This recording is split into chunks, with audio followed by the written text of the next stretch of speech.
Weather with Patricia Jaggernaut in just a moment. But first, a woman accused in the 2009 murder of Brampton's Poonam Lit is being kept in custody. Earlier this week, remains found near Caledon were determined to be those of 27-year-old Poonam Lit. Her sister-in-law, Mandeep Punia, is charged with second-degree murder.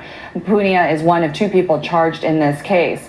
For the very latest on this, let's go to CP24's Katie Simpson, who's at the Brampton courthouse. Hello, Katie.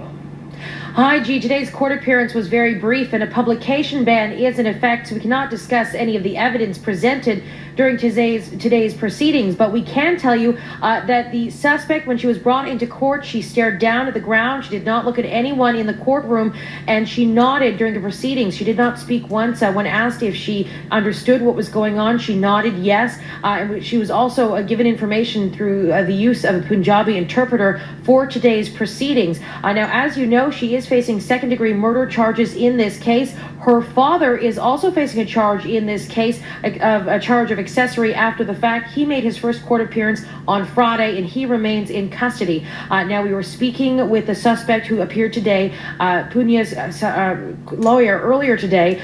He says that his client is distraught. He says that she's very concerned about her children. She has two children. He also spoke about the relationship between the suspect and the victim, and saying it was known to be good. There was no animosity. They had been living together at the time of the victim's disappearance. Now, we spoke with the victim's lawyer a short time ago, and he explains what's next in the legal process for his client.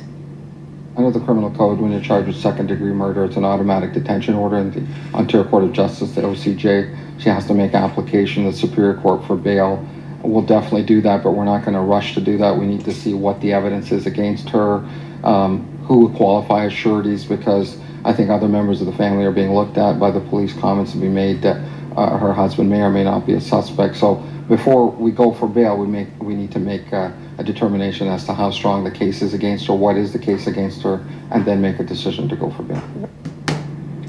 Peel Regional Police have said that this is an active investigation, and they are still trying to see if more charges will be laid. The courtroom was packed today as members of the victim's family, as well as of the suspect's family. They were both in court, and neither would speak to the media as they left the courtroom earlier today. G? All right, Katie Simpson outside the Brampton courthouse. Thank you so much for that.